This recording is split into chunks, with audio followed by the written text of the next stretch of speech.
শপথ দিছিল কে? সে কি কার থেকে শপথ নিছে? সে নিজে উইদাউট শপথ, কোনো শপথ ছাড়া নিজেকে রাষ্ট্রপতি ঘোষণা করছে। এটা সে জন্মটাই তো ভুল। পরবর্তী এই ভুলের ধারাবাহিকতা সবকিছু আছে। ৭৫-এ সে কি করলো? বাকশাল গঠন করলো। বাকশাল গঠন করলে এক না একতন্ত্র হলো। আমরা এখন বলি ফ্যাসিবাদের জনক হলো শেখ হাসিনা, আর জনকের বাপ হলো শেখ মুজিব। সে অবশ্যই এদেশে ফ্যাসিবাদ কায়েম করেছে। তাকে আমরা জাতির পিতা বলতাম। 15 বছর জাতির পিতা জাতির পিতা জাতির পিতা বঙ্গবন্ধু কি বলে, শুধু আমার মনে হয় গোরস্থানটা করা বাকি আছে। হসপিটাল থেকে স্টেডিয়াম থেকে শুরু করে সবকিছু করা শেষ, শুধু গোরস্থানটা করা বাকি ছিল। এ হলো আমাদের দেশের কালচারের অবস্থা। দ্বিতীয় পর্যায়ে এদেশের অন্যতম একজন রাষ্ট্রপতি, স্বাধীনতার স্থপতি আমি বলবো মেজর জিয়াউর রহমানকে। ওনাকে হত্যার মধ্যে দিয়ে যার শাসন ব্যবস্থা এদেশে কায়েম হলো, আমি ওনার ভালো দিকগুলো বলবো, খারাপ দিকগুলো বলবো। ভালো দিক অবশ্যই ছিল, কিন্তু পরবর্তীতে একই স্টাইলে, শেখ মুজিব স্টাইলে যে শাসন ব্যবস্থা উনি এদেশে কায়েম করেছিল, এদেশের ছাত্র জনতার হাতে তার নির্মম পতন হয়েছিল। কিন্তু দুঃখের বিষয় হলো আমাদের শাসকরা এর থেকে ন্যূনতম শিক্ষা নেয় না, ন্যূনতম শিক্ষা নেয় না। এখনো আবার আমরা দেখি সেই একই কালচার। গণতান্ত্রিক শিষ্টাচার কি, গণতান্ত্রিক কালচার কি?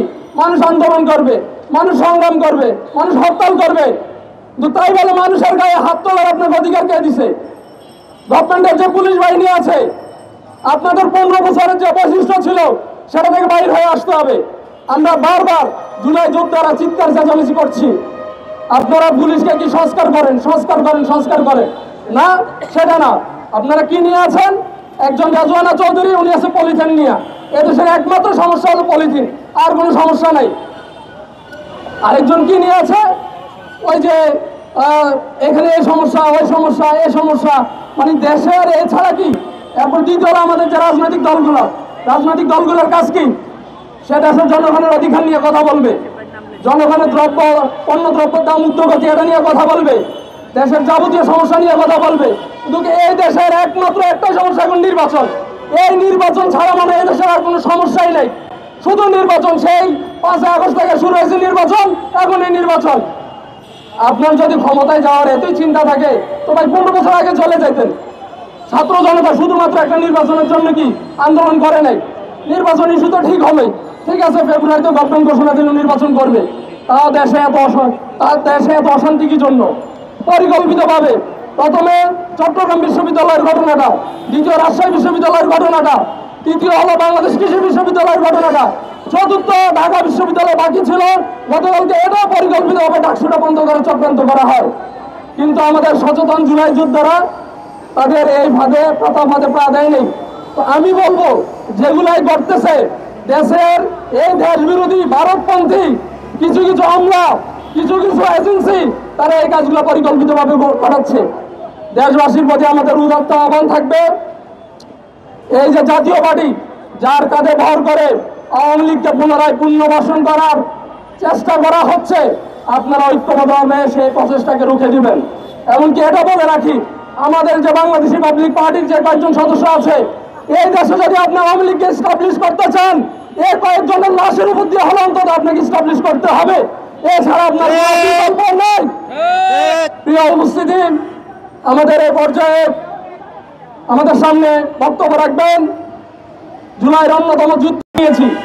আর এই ছোট করে প্রতিবাদ জানানোর কারণেও আমাদের বিভিন্নভাবে মোবাইলে, অফলাইনে, অনলাইনে হুমকি দামকি দেওয়া হয়।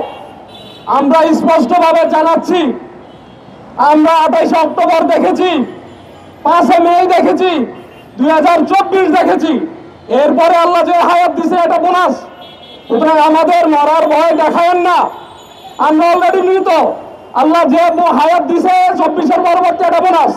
সুতরাং এই জুলাইয়ের শক্তি জিন্দা থাকতে আপনারা আবারও ফ্যাসিবাদ ফিরিয়ে আনবেন, বলবেন আওয়ামী লীগ অকারেন্স করেছে, জাতীয় পার্টি শুধু শুধু দেখেছে।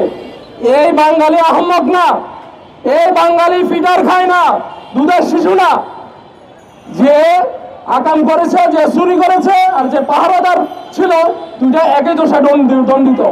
সুতরাং আমরা স্পষ্ট ভাষায় বলতে চাই, আওয়ামী লীগ যেরকম নিষিদ্ধ করা হয়েছে, এই আওয়ামী লীগের দোসর সহযোগী জাতীয় পার্টিকে সেভাবে নিষিদ্ধ অবশ্যই করতে হবে। প্রিয় বিপ্লবী বাংলাদেশ, এ পর্যায়ে আমাদের মাঝে খুবই সংক্ষেপে আলোচনা রাখবেন বাংলাদেশ রিপাবলিক পার্টির সহ সাংগঠনিক সম্পাদক হোসেন ভাই, সহ সাংগঠনিক সম্পাদক।